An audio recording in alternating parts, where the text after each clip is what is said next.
In this episode of the IT Experts podcast, I am going to help you to get over the 2020 blues, and we're going to get a plan ready to help you grow, scale, and build that profitable IT and MSP business in 2021.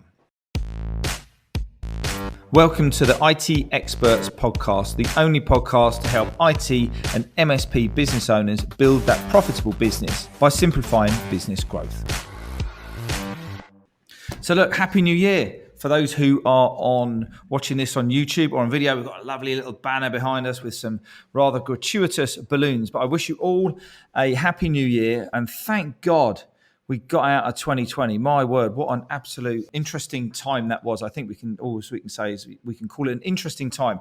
For me, it was a difficult year. You know, I think all businesses had their own struggles and challenges, and it was about the adapting to the online world. And the greatest thing that we've got in our opportunity here is that we're in tech. So, you know, you've got this situation now where Grandpa never really knew what an iPhone was, and now he's ordering his Sainsbury's through it. Other supermarkets are available, and they're using tech to do all sorts of different things. I mean, you just look at the kit that's been sold on Amazon, you just look at the way that people are now embracing the remote world, the way that we're having to adapt. I very much work on the basis that I'm not going to start to panic and worry about things that are out of my control. You know, coronavirus, getting locked down at the time of recording, which is mid-December. Yes, what a surprise. I didn't just do this one early January. I don't know what's going to happen at Christmas, but I do know something. And what happens is what we need to do. And we need to make the best out of the cards that we get dealt with. So whether we get to see our friends and family, obviously, I hope we do. And I hope you do as well. I hope you have had a great time, whatever it is, you've made the best of it. But I think, you know, for people who are listening to this podcast, the people who are in the community, the people who are in the business growth space for MSPs, you've got that growth mindset. And that's really important to hang on to that, because it helps you to adjust when things go a bit pear-shaped. It helps you to adjust and think about the future vision and the way of moving forwards. And in this episode of the podcast, I'm going to share with you. I kind of thought, right, I need to do a New Year podcast. What do I need to do? What do we need to talk about? And I want to share with you the kind of 4 key things that if you focus on these 4 key things in 2021, you will get better results. You will get better performance out of your profitability and your productivity. You'll get better performance out of your team. You'll have more customers. And this isn't some crazy one-stop shop lead generating machine. This is about business strategy and growth. And I hate to say it, and those are people who are getting a bit bored of the word planning and strategy and all of that. If you were to go and build your dream house, would you go and build it without a plan? You know, if you wanted to go and design yourself, a new garden or anything that you're trying to, or everything starts with a plan. And I know it's boring, and I know it sounds like work and all of those kind of cliches, but we've got to do it. We've got a plan. We've got a plan, stick to the plan. And the reason that the plan's important is it helps us deal with things like, you know, pandemics and change and things when it comes up, because it helps us review, it helps us to stop, it helps us to look back, it helps us to understand what's gone wrong, it helps us to understand what's gone right and kind of amplify that. And it gives us that time. And everybody talks about, are you working in your business or are you working on your business? And it's really important to acknowledge the difference between working in and on, particularly as a tech, because there's a pretty good chance you're just going to want to go knees deep into all the tech, because that's where you love. It's a nice fight. It's a nice, the comfort zone. You're sitting there, you're nice and cuddly. You're sitting there with your data and your cables and your servers and all of this kind of crazy stuff. But it's not going to go and get you new leads. It's not going to get you ahead of your competition. It's not going to help you close more business. It's not going to help you understand your marketing. And if at this point, we must be about 5 minutes in now, if you don't want to grow your business, if you don't want to grow your IT and your MSP business, then I'm cool that you turn off. I have no problem with that at all, because that's what we do here at IT Experts. We help people build profitable businesses. You know, we've had massive change in 2020. Most of it was out of our control. But the problem is, or the thing is that we've all been dealt the same cards. We've all been dealt the same blows, the same lockdowns, the same financial issues and all of those. But it's how we adjust ourselves and our mindset out of this to get the best out of the world. So, many of your teams are now remote. Many of my clients' teams are now remote. How on earth, if you struggle with leadership, team building, employee engagement, and all that kind of great stuff, How on earth are you going to do it when they're sitting at home in the bedroom or in their lounges or in their sheds or whatever they're doing?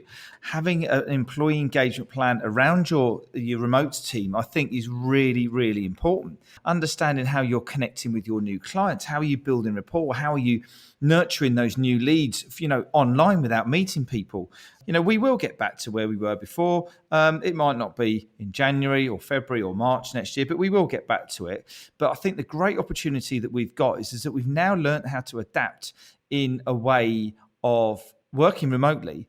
And if we can now blend the remote work, so the people who you wouldn't normally meet because of travel and restrictions and time and all of that kind of good stuff, you blend that in with what you were doing before, and by God, you're going to have an absolutely amazing opportunity to grow and scale that profitable business. Another thing, standing out from your competition. Yeah, you all provide tech support. Okay, I get that. I kind of get a bit fed up with everyone, but fed up with people saying, we only do the same thing. How can we differentiate ourselves? The way you differentiate yourself as an IT and MSP business is by the way that you do things, the way that you look after your customers, the way that you onboard them, the way that you react when there's an issue, the way that you care for them. You know how hard it is for any of your clients to move from one to another because it just seems too complicated. And yes, the great thing is for you is as a brilliant MSP business, because that's the only ones that are listening to this show, the way that you can get, entrenched and provide that great value, you can also make it kind of quite difficult for your clients as well to move away. And that gives you a great opportunity to delight, a great opportunity for further referrals, but you need to be in a position where you can kind of understand what it is that you're doing, why it is that you're doing such a great thing, and how you're standing out from your competition. Because once we do all of these things right, and we all adapt and we build and we change the way that we're growing the business, then the referrals are just going to get stronger because people are scared. 87% of people or something, I heard a horrible stat the other day, 87% of people live in fear. That means fear of going down to Sainsbury's, fear of catching coronavirus, fear of dying when you get on a plane, fear of changing their IT supplier, fear of their computer, whatever fear it is, the media and all of that kind of hasn't really helped a great deal. So what I want to do today, I had a little think about this the other night over a glass of wine, as I do, which is where I get my best podcast ideas from. And I've got 4 things I'm going to run through with you today. And if you just focus a little bit of time every single week on these 4 things, I guarantee you that you will get much better returns of your investment in your business growth spend, whether it be marketing, whether it be sales, whether it be ad spend, whatever it might be. Your employees are going to be happier. You're going to be happier. You're going to get more time back because one day they're going to say you can go and fly on a plane again. And guess what? We're all going to go on holiday and that's going to be great. Maybe not all together, but anyway, that would still be a great thing. I can't wait myself. In fact, holidays are a massive thing for me and my family. We've really, really hasn't been great 2020 doing just that. So the 4 things are this. I want to talk to you about growth planning. Look, don't get all bored and, oh my God, it's all about planning and that's boring. What a great way to start a podcast. It's the most bloody important thing because if you don't set your structure, you don't set your foundation, you're never going to build a great business. 2, team building and leadership. We've got to up our game. We've got to make sure that not only are we finding, recruiting and retaining the right staff, that we're engaging with them. They want to come to work for us because we want them to go and tell their friends about how great you are. And then you then start to build this self-managed business rather than you doing it all yourself. 3, marketing. You've got to be on your point with your marketing plan. If you are not over what's going on with the marketing trends right now, you are just going to fall further and further behind in any efforts that you're doing. It's going to be a bit like, the old swan paddling away in the in the sea there with his legs going 10 to the dozen. And then finally, business performance reporting. Yeah, that sounds boring as well, doesn't it? But business performance reporting is so important because if you don't understand where you've come from and where you're going to, how are you going to understand how you're going to make things moving forwards? So look, let's get stuck into it. So growth planning.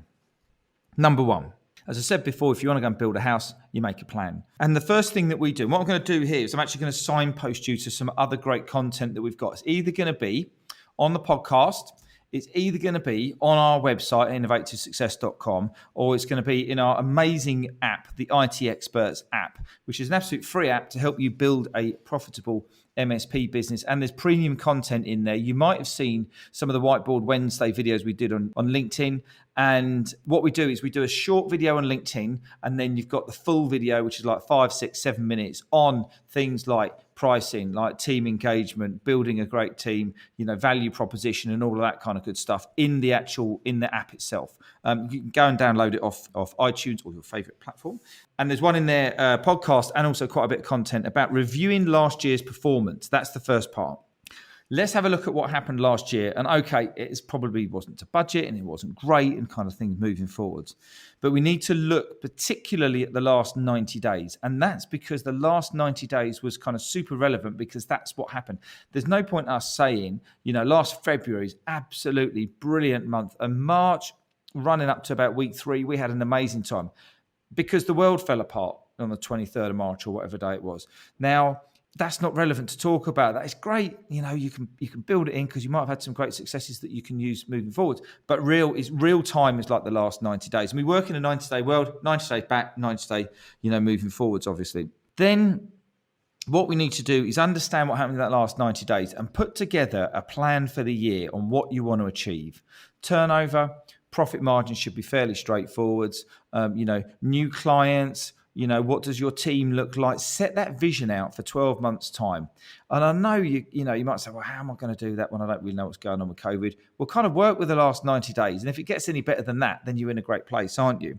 And work out what your priorities are. The planning doesn't need to be complicated. It doesn't need to be complex, massive, overwhelming. In actual fact, it needs to be the absolute opposite. You need to be in a position where you've got it on a whiteboard and you've pretty much got an A4 sheet of paper that's just got all your targets on it and all your objectives on it, and you can understand kind of how that's going to work moving forward. So what are your priorities? Nurturing your clients, building your list, upselling new services and packages. How are you ultimately going to increase the amount of clients that you've got coming into your business? How are you going to, increase the amount of people and great staff that you've got coming into your organization, and understand what that looks like? Then once you know what those priorities are, we're going to come on to kind of like assigning some of that stuff later on. Put it on a whiteboard. If at the end of the year, I'm going to keep the maths really simple, we need to get another 12 great clients. That means we need one a month. How many prospects and how many tenders or how many proposals do we need to send out to get one a month? So 4 a month. So we need one a week. Great. So we need 52 high quality conversations on prospects that we're going to be moving forwards in the next 12 months. So how many leads do we need to get coming through our system, through our CRM, through our email database, through our event structure that we need to get to 4 new leads a month? What does that look like? And you need to break it back down and start building in your targets and moving it forwards. But get the plan, get it on a whiteboard, get it on a document, share it with your team. It's really important that not only do you share it and agree it with your leadership team, you also share it with your organization, because they're the ones effectively going to be the ones who are going to be going out and doing the work. They're the ones who are going to be upselling the clients, nurturing the clients, onboarding the new clients, trying to find new leads, attending the events, adding great content, and also the other thing as well that many tech business owners don't do, because they don't kind of review their own businesses very often. They don't find out what's really going on with their clients and their prospects and their existing clients. And then you can use that language to then help your new clients and help resonate with the messaging for the moment with your new clients. So that was section 1. That was all about growth planning. And section 2 is about team building and leadership. Now, I love leadership. I absolutely love it. At the age of 25, maybe 27, I was managing the national network for what is now Virgin Media. So I got thrown into leadership, or in actual fact, I embraced leadership very early on. Absolutely love it. Why do I love it? The reason I love it is because there's no better feeling than when someone comes to you and says, I can't do that. I can't train these people. I can't, I don't have the confidence to build up and to talk to these people or nurture them or get them to do what I want them to do. It's easier for me to do it myself. I'll just do it. Don't worry. All of that kind of crap. And the reason for that is all around confidence of a structure and a strategy and a plan and the way that you move forwards with your leadership. And then at the end of it, that person's gone, wow, I never thought I could do that. I never thought he could do that. Wow, they're so engaged. I really enjoy doing that. It's really given me a great buzz, because you're learning and developing. One of my clients was here in the Mastermind Suite in Luton the other week, and he was telling me about he was helping his parents run their business. And oh no, we were going through the cash flow and they hadn't got stuck. And I said, oh, have you given them the template? Oh no, they're not ready for that yet. And I said, oh, just listen to you. You know, a year ago before you joined the mastermind program, you didn't have that confidence, and now you're coaching other people. And for me, that's like a massive ripple effect. So if I've got one client who I'm coaching and he then goes and talks to 5 other people, might be at a dinner party over Christmas, could be at a, out and about, wherever it is, and he's helping them with the things that he's learned, that means I've got 6 people who I've helped. Hey, that's pretty good from one client. So if I've then got 10, so that's 60, and then you start doing the maths and you work out how many different people you can actually help in your business, it gets kind of quite humbling. So look, leadership and team building is really important. One of the first things I always recommend, we cover this in our people performance program that we use in our mastermind program. It's about your vision, your value, and your missions. Right? If you don't know where you're going with your business, if you don't know the values of your organization, how you should be behaving, how your employees should be behaving, how you want your clients to behave, then how on earth are you going to be able to resonate with people? And also the mission, what are you trying to create? I'm guessing you're not just trying to create a bog standard IT company. You're trying to create a business that has got a really nice monthly recurring revenue, has got some really sexy and interesting innovative projects, means you can build in new products, services and solutions. You can collaborate with other people in the tech space. You can enjoy wanting to come to work. You can make a big difference in the world. You can help people who don't have, great experience in tech and. So, getting your vision and values straight. So we talk about planning a house, you talk about, flying a plane or driving a boat or whatever it is. If you don't know where you're going, how on earth are you going to get there? Because you need that plan and that vision. So that's the first thing. Second thing is about getting your teams aligned, and they're getting their objectives aligned. Now, everybody should have targets. Everybody should have targets either to close tickets, to install a project on, a certain budget, to develop a quotation, to, put out so many social media posts, to make so many connections, whatever it might be. Everybody must have a target and a number at the end of the day. Good to see the organisational structure in silos. I did a great whiteboard Wednesday on this a few weeks ago. Go into the app and check it out, and it helps you understand the structure and the difference between the different levels that you've got within your organisation. Individual appraisals. I don't care what anybody else says. These need to be done properly once a month, reviewed correctly and in depth once a quarter, and you need to have a monthly one-to-one. The monthly one-to-one might be 5, 10, 15, 20, 25 or 30 minutes, whatever it might be. But you need to check in with these guys. You need to check in with your people and find out how things are going. And the greatest thing about leadership is getting into a position where your people want to follow you. They want to be inspired by you because you're running a great business. You've got a great cause, et cetera, et cetera. If you're going to go in and manage, so we manage processes and we lead people. Okay, if you're having to manage something, it's kind of hard work. I've got to manage this process in with these guys. I've got to manage these guys because they're not doing what they're doing. Managing is like having both hands around someone's neck while you're kind of dragging them to do something. Lead them. Lead them and bring them forwards and inspire them and educate them and show them and get feedback from them and all of these great things. So making sure that you're coaching them correctly, making sure that you're letting them listen, letting them make mistakes. Nothing wrong with making a mistake, but just don't do it twice. And if you do it 3 times, then let's have a difficult conversation. So regular one-to-ones is really key, really important. But as a business leader, the thing I'm really, really key on is employee engagement. And having an employee engagement plan. And that doesn't mean just ringing up and going, all right, Steve, how's it going? Oh, good. Everything okay with you? Yeah, terrific. Brilliant. Crack on then. That is not employee engagement. Employee engagement is around building relationships. It's about building trust. It's about building rapport. It's about helping them to understand what it is that you want them to do, understanding them and giving them an expectation exchange so that they know, I'm going to do this, you're going to give me some money, this is the level of service, it's going to be great, and we're going to get along just fine. But it also involves a social element. It also involves the downtime element and the normal element and the time when, people are businesses, people are individuals at the end of the day. Yeah, they come and work in your business and you can, help and support them. But, let's not just think that they're there to do a job and then go home at the end of the day. Particularly with remote working, it's bloody hard. You might be fine sitting there in your fancy chair and your 3 screens and all the kit and caboodle and everything that you've got in your office at home in your big house. They might be crunched up on a sofa, with a small screen in front of them and the cat jumping off the telly and all sorts of other things like that that's getting in their way. It can be a very, very difficult environment, particularly if you've employed people over the last few months and you haven't even met them yet. So it's always a good idea to, if you can try and get to meet them, depending on what tiering system you're in, you can go and do that. So look, loads more stuff coming out this year about leadership and team building, but build a plan together. How are you going to have opportunities for your guys to feedback, either anonymously or through, a forum? How are you going to give them, lessons learned, learning lunches and all of that kind of great stuff? So that's the second section. Spend some time on your team building and your leadership. Number 3 is all around your marketing plan. Marketing is so important and it is so variable at the moment. Things are moving, things are changing. Massive wash last year on people on LinkedIn. All of a sudden, everybody knew how to everybody knew how to use LinkedIn.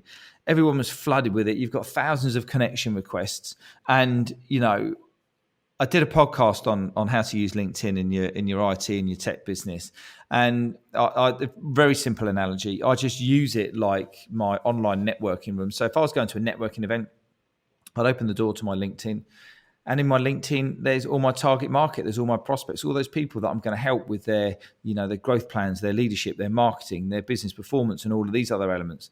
And depending on who they are and what's going on right now, I'm going to talk to them about different bits to add some value. And when they're ready, they'll give me a shout and they'll say, hey, and let's have a one-to-one, let's have a coffee, let's have a catch-up, let's see what you're doing and let's see how it kind of works. So yes, we've got to do that kind of more on an online side of things, but it's understanding what we do and moving into the kind of the points I've got written down here for the marketing plan. The number one thing, I think, the first thing is really understanding your value proposition and really understanding yourself, why you're different to other people. Marketing's hard in this place. Marketing agencies are hard to come by who really get what kind of we do. So, who are you? What are your clients getting from you? What are they buying? And it isn't the tech, it's the feeling that they're getting after you've dealt with that server that went down and caused them to have a load of problems with their clients themselves. It's the feeling they get when they move into a new office and the tech just works, bang, like that, day one. Everything works and it's everything fine. The computers are running really fast. The internet's really great and stable. All the Zoom calls are working really well and kind of all of this great stuff. So it's, what are the things? What is it that you're doing? How are you doing it? How are you making sure that that's really important to get clear in your value proposition? Because if you don't get that clear in your value proposition, you don't get that clear in your marketing message, then you go out on LinkedIn, you get a lead gen company or whatever it is you do. It's not going to fail because it's not going to resonate. So the second thing is around your content plan, and your content plan must fit around what we call your UBS, which is like your unique branded solution, which is the way you do things, how you do things, your model. And once you've got your model, so for example, if you were an MSP, you would have, probably some elements around and services around strategy, around installation, around software, around improving efficiencies of your processes. This is for your clients, obviously, around reducing costs, around stability of network, all of those kind of things. And if you build that into a model, you build that into your own solution, the way that you kind of do things, what will end up happening is that then you then create content around it. So, for example, if you had one of your key elements of your business was about providing a reliable internet service and a reliable connection, you would put out a series of blogs around how to build a reliable network, what to do to have these, and resonate with their pain. Because if you've got a client, a prospect out there who's having that problem, he's going to resonate on the reliable internet connectivity. If you've got another client who's got, for example, a bad load of hardware, so they've just got outdated tech and outdated, laptops and PCs and stuff, and they need it to perform a bit better, you then put a blog out on how, or some video content or whatever it might be, about the best way to find a laptop in the sales or something like that, whatever it might be. And then you're going to resonate to all the people who have got crap laptops and have crap infrastructure. When you've got that prospects come into your pipeline and into your world, and you introduce them to the other things, all of a sudden you can say, well, how's your internet connectivity? Well, you know what? That's actually pretty bad as well. Well, oh, good. Well, we cover that off as well. And we also, with our new, with this software solution that we've created, we actually also help improve the efficiencies of your business, which in turn can actually make you an ROI type of business. We can improve your efficiency, reduce your costs, help you output more. And then all of a sudden, your service and your solution is like free to them. So understanding, and this is why marketing can be a little bit of a brain freeze, because you've got to understand these things before you even go on to LinkedIn. So, if we look at LinkedIn, LinkedIn strategy, without a shadow of a doubt, people go to LinkedIn for B2B connections. They go there on work. They're allowed to, allowed to be on LinkedIn. And understanding that the quality of your profile is basically the quality of your 2021 business card. Okay, people can check you out. They can see what you've been doing. They can see your activities, see how you're behaving. They can see, your media, what you do, who you help, and all of that kind of good stuff, which is actually going to be quite interesting for me, because coming up to Christmas week, we're actually putting out a video on LinkedIn, which has got all of my bloopers from a load of the videos, a load of the outtakes, for those who are old enough. I think it was called It'll Be All Right on the Night. So people see that'll be fun. But, people want to see that side of you. So, the LinkedIn strategy, profile, your outreach campaign, how are you outreaching to the individuals, your new prospects? What type of content are you putting out there? What are people engaging with? What groups are you in? Where are you learning about what's going on? So LinkedIn's very important. And likewise, so is kind of like Facebook or Instagram or any of the other social media. But a word of warning, if someone says to you, I'm going to do some marketing for you, and we're going to go across all platforms, and we're going to put the same posts and the same content, walk away, because there are lots of different ways. The marketing on Facebook is all about attraction marketing. So you'll be going into there. Distraction marketing. So you need to distract them from what they're doing, because they're going there to watch the cat fall off the telly. They're going there to see what Uncle Pete's been up to over Christmas. They're not going there for work. You can retarget and using Google, and getting a bit complicated now. You can go into all of these other things so that you can, use your website analytics and all of the digital marketing, which is great. But ultimately, the fourth part on this is about list building. It's about building a list, building a community of your prospects in your niche, the experts that you're providing. Run some great events, run some learning lunches, run some, online events where people can come and test you out and answer some questions. You can provide a boatload of value. And when they're ready, you can have that discovery call with them. And when they're ready, they can come and test you out and see what it's all about. And then you can help them transfer from their crappy IT and MSP company who are not listening to this podcast. So the third one is all about marketing. And finally, just kind of getting towards the wrap up now, we're talking about business performance reporting. Again, God, doesn't that sound boring? But the really, really sexy thing about business performance reporting is you spend a bit of time on this and your whole life will become a lot easier. Because if you work on the analogy that you're going to go on holiday, you're going to go and sit on a sunbed with your family, that's the sort of thing you like to do, and you've got one A4 piece of paper with you, obviously it's an electronic piece of paper, but you've got one A4 piece of paper with you, and on that piece of paper it's got different elements of leads, customer service, customer scores, employee output, cash flow, money coming in, and all of that kind of good stuff. If you can get all of your KPIs, your key performance indicators, your key results areas, whatever you want to call them, onto one page that is tracked monthly on the one page, and then you've got your year to date, I reckon, and I have, so I'll take that back, I have managed and coached and developed a £4 million business on one piece of paper. It was double-sided, so there's the caveat for that. But, the most important thing here is, because he had his action tracker on the back, but the most important thing is you don't need to overcomplicate with massive reports. I've spent hundreds of hours of my life in corporate creating 30, 40, 50-page reports that had nothing in it, that wasn't any massive value. All they ever looked at was the summary, and the backup was just a check to make sure people had done their job. So number one, get yourself in the mindset of a 1A4 piece of paper. Then get yourself into a monthly rhythm. So what I mean by monthly rhythm is reviewing the performance, going through on a monthly basis with your team, going through with your leadership team. And the key here is to, rather than go to a monthly management meeting and getting them to answer your questions on how well is it going, get them to feed back to you. So if you think about what I was just talking about earlier on about the manager or the leader, we need to make sure that we are helping these people. We are coaching, developing, nurturing, engaging with them. And the way you do that is you go, hey, Steve, how's the help desk performance been this month? And get them to feedback. What do you think we did really well? Blah, blah, blah. What do you think we could have done a bit better? How do you think we could do those things a bit better? Then your job as a business leader is to then engage with them and make sure that you're kind of helping them out and you're moving forwards and you develop it, but you're engaging them in the process and you're empowering them to make decisions in their departments. So get into the monthly rhythm, make sure that meeting is timescaled, make sure that meeting is documented, make sure that meeting has an action tracker and people stick on track. The thing about that meeting is that it's there to discuss issues. It's not there to resolve problems. Assign accountability is the next one. Is your leadership team, if you've got a sales and marketing director or you've got a help desk manager or whatever part of the admin process, or it could be part of the projects team, assign accountability. Go all the way back to the first third of this podcast. We were talking about you want to get one client a month, 4 leads. Which part of that process does everybody have to have accountability for? Assign that accountability accordingly. Easy for me to say. Then once you've got your monthly meetings, break it down into weekly meetings.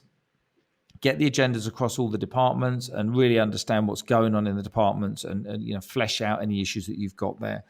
And lastly, just kind of bringing to a close is make sure that you practice and you have the ability to have a difficult conversation with people. If people aren't doing things right, if people's performance is dipping, if it's not where it should have been. Now, if we go back to the appraisals where you're agreeing objectives with them, if they're not meeting the objectives that they're agreeing to, then let's just double check and make sure that we've got that kind of covered off. And let's just make sure we double check and we've got their agreement. They understand what they're doing. You're supporting them and everything. So make sure you have those difficult conversations. Quick tip for difficult conversations. If you find yourself a bit nervous and you don't really want to kind of have that conversation, write out what you want to say. And rather than you say, I want to talk to you about this because I'm not happy with the way that you've been performing. Take all the I's out of it. Turn it into we's. We're not happy, which is the business. It flattens it. It takes away the finger pointing and it makes it more of a conversation about the way that the business isn't happy with the way that you're performing because you're not really living to the values with something that you did the other day with that customer. Take out all the I's, turn it into the we's. It softens it all down. Use that as a script. And remember, if you go in there and shout at someone, they're just going to shout back at you. So you need to go in there and you need to understand what it is. Is there understand that anything's going wrong at home? Is there anything I can help support you with? And get all of that out of the way and then say, well, why do you think that your performance has dipped a bit? And then just keep quiet and let them finish and just have the longest silence you possibly can. It's kind of almost like sales really, but with people. So that's it. Growth planning, team building and leadership, marketing planning, and business performance reporting are the 4 key pillars that we suggest at IT Experts that you focus on this year, and it will help your business growth absolutely no end. That's really about it for me for this first podcast of the year. As again, I wish you and your family and all your colleagues and friends a very happy 2021. I wish you all the very greatest, best success and fortune for your business for this year. If there's anything that you think that we can help you with, come over to our IT Experts app. Come and check out the app. It's absolutely free. We have regular Q&As in there. There's a bulk load of content, premium content, power team, video vaults, templates, and all of that kind of great stuff, all to help you out. And if you're at a point where you're going, well, hang on a minute, I want to do things a bit differently this year, then come and have a chat with us about our IT Experts Mastermind, our peer group that we've got, which helps you build your profitable business. That's it from me today. I'm going to let you crack on with the rest of the day. I hope this has been of value. If you're still listening to this point, I would recommend you go back, listen to it again, take your pen and paper out, work out what things you need to do, hold people to account, make sure you spend time and you focus and you block out time in your day and your week and your month to do this, and you will see your business grow. That's it. All the best. You go and have a great day. I'll catch up with you on the next one. Cheers now. So thanks very much for listening. I hope you enjoyed the show. If you did, it'd be absolutely amazing if you could go and leave us a rating and review. That would be really great. And in the meantime, I really look forward to connecting with you on person. Go and download the IT Experts app on the platform of your choice. Come and attend one of our Q&As. Come and attend one of our masterclasses. And I really look forward to helping you with your business growth challenges to building that profitable IT and MSP business this year.